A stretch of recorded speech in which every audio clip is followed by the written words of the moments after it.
puluhan juta, ratusan juta. Kenapa untuk dapat jabatan harus pergi ke orang-orang bodoh ini? Kenapa enggak sujud kepada Allah? Kenapa enggak berdoa di sholat malam? Mana kita dari ajaran baginda Nabi SAW? Kenapa praktek ini dibiarkan? Hadis-hadis sahih melarang kita masalah itu. Dua buah hadis yang mulia. Kata Nabi SAW, siapa yang mendatangi dukun, peramal, penyamun, penyihir, bertanya, sebuah riwayat mengatakan belum percaya, baru tanya, iseng, coba terka tangan saya, coba terka nasib saya, coba buat istri saya suka, coba buat suami saya suka, coba usaha saya maju, coba supaya laris dagangan saya, dan segala macam hal, maka tidak diterima sholatnya 40 hari. 40 hari yang lalu sudah dikerjakan hilang semua. Sekali ke dukun, 2 kali ke dukun, 3 kali ke dukun. Begitu beratnya perbuatan ini, 1 kali bertanya pada mereka saja, meramal nasib atau apapun sifatnya, 40 hari sholat kita ini luar biasa, bukan main-main. Hilang begitu saja. Hadis yang lain, dan ini orang kalau beriman teman-teman dan punya akal sehat, ya, itu pasti tidak mau menyanyiakan sholatnya. Sholat gak gampang. Anda hadir Jumat seperti ini bukan hal yang ringan teman-teman sekalian. Mahal sekali nilainya, tapi bisa hilang 40 hari termasuk Jumatnya hanya dengan sekali ke orang bodoh ini. Sayang sekali. Setelah mereka banyak dihukum di tengah-tengah masyarakat kita, sampai dibakar hidup-hidup karena banyak masyarakat sudah tahu keburukan mereka. Kemudian mereka ganti nama tidak tanggung-tanggung. Orang pintar. Orang pintar dari mana ini? Ini orang bodoh, bukan orang pintar. Orang yang minta kepada jin. Teman-teman coba renungi baik-baik. Kenapa Allah tidak mengutus Rasul satupun dari para jin? Kenapa tidak ada dari jin? Nggak ada. 124.000 nabi, diantaranya 313 rasul, semua dari manusia. Karena manusia itu fi ahsani takwin. Kita ini yang terbaik. Jin itu cuma ikut sama kita sebenarnya. Bagaimana Anda yang sudah kuliah kemudian belajar dengan anak SD? Masuk akal nggak sih? Nggak masuk akal. Makanya jin-jin itu suruh hal-hal yang tidak masuk akal.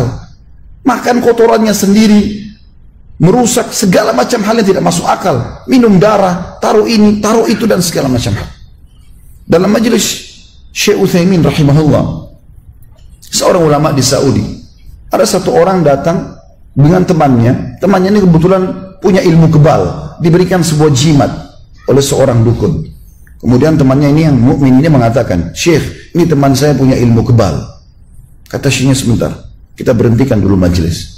Apa benar kau punya ilmu kebal? Dia mengatakan, iya Syekh. Kemudian kata syekhnya, saya tahu kau diletakkan sesuatu di tubuhmu, jimat. Dia bilang, iya. Baik, kau mau nggak saya ajak kamu dan disaksikan oleh semua orang di sini untuk buka jimat itu supaya kamu tahu apa isinya? Dia bilang, tapi saya punya syarat, tidak boleh dibuka. Baik, saya coba memberikan kepada kau jaminan dengan izin Allah tidak akan terjadi apa-apa. Apa yang selama ini dukun kamu menakut-nakuti kamu tidak akan terjadi apa-apa. Akhirnya setelah itu dia merasa oke, baik, dia mau. Dibukalah jimat tersebut, kain, dibuka jahitannya dengan jahitan yang sangat luar biasa, dibuka, dalamnya ada lagi kain kecil, dibuka lagi sampai 5-6 kain kurang lebih. Ternyata di dalamnya teman-teman sekalian, mohon maaf, ini memang kotoran sapi yang sudah kering. Kenapa ini dipakai sebagai jimat? Karena jin atau syaitan yang ditugaskan oleh dukunnya tadi suka dengan bau itu sehingga selalu bersama dengan dia. Untuk apa semua ini? Kenapa kita masuk ke alam seperti ini? Dan akhirnya Syekh memberikan gambaran kepada dia, musnahkan ini, Allah SWT akan jadi penjagamu. Teman-teman, kalau Allah tidak jaga kita, nggak usah kita lintas alam seperti itu. Kalau tidak jaga kita, kira-kira kita masih bisa sampai ke sini tadi. Teman-teman yang naik motor, apakah masih bisa aman dengan batu yang terlempar? Kita bisa saya kena setiap saat. Bisa saya tabrakan, bisa saja segala macam terjadi, tapi Allah menjaga kita. Allah kirim malaikat yang menjaga kita. Kenapa harus jin? Dan mereka ini kufur kepada Allah Subhanahu wa ta'ala. Mereka masih di bawah manusia, bukan di atas kita. Manusia paling sempurna ciptaan Allah Subhanahu wa ta'ala. Berhenti masalah ini teman-teman sekalian. Jangan dianggap ini fenomena yang biasa, karena ini kufur kepada Allah Subhanahu wa ta'ala. Allah mengatakan tadi dalam Al-Baqarah ayat 256, barang siapa yang ingkar kepada tagut dan beriman kepada Allah, siapa yang ingkar kepada para dukun dan penyihir tersebut, lalu beriman kepada Allah, hanya minta kepada Allah, sesungguhnya dia telah berpegang pada buhul tali yang amat kuat. Dia akan bahagia di dunia, hidupnya tidak akan ada sesuatu yang samar. Di alam manusia tidak ada yang samar, jelas kok. Transaksi kita jelas, semuanya jelas. Akad nikah kita jelas, hubungan biologis jelas, semua jelas kok. Maka dia telah berpegang pada buhul yang sangat kuat dan tidak akan pernah putus. Dan Allah maha mendengar lagi maha mengetahui. Bayangkan bagaimana buruknya profil para dukun, penyihir, penyamun, dan seterusnya, teman-teman sekalian. Yang kita sayangkan, subhanallah, di zaman kita sekarang, bahkan mereka berani masuk di medsos, mengadakan pelatihan-pelatihan, ilmu santet, merusak hubungan suami istri, merusak rumah tangga orang, menyakiti orang lain, merusak pekerjaan orang lain. Ini semua, teman-teman sekalian, hal yang haram.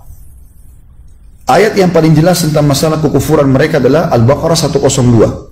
Bunyinya, a'udzubillahi minasyaitonirrajim. Wattaba'u ma tatlu asyayatin ala mulki Sulaiman wa ma kafara Sulaiman walakinna asyayatin kafaru yu'allimuna an-nasa as-sihra wa ma unzila 'ala al-malakaini bi Babila Harut wa Marut wa ma yu'allimani min ahadin hatta yaqula innama nahnu fitnatun fala takfur fayata'allamuna minhuma ma yufarriquna bihi bainal mar'i wa zawji wa ma hum bidarrin bihi min ahadin illa bi idnillah wa yata'allamuna ma yadurruhum wa la yanfa'uhum wa laqad 'alimu laman ishtarahu ma lahu fil akhirati min khalaq wa la bi'sa ma syaraw bihi anfusahum law kanu ya'lamun.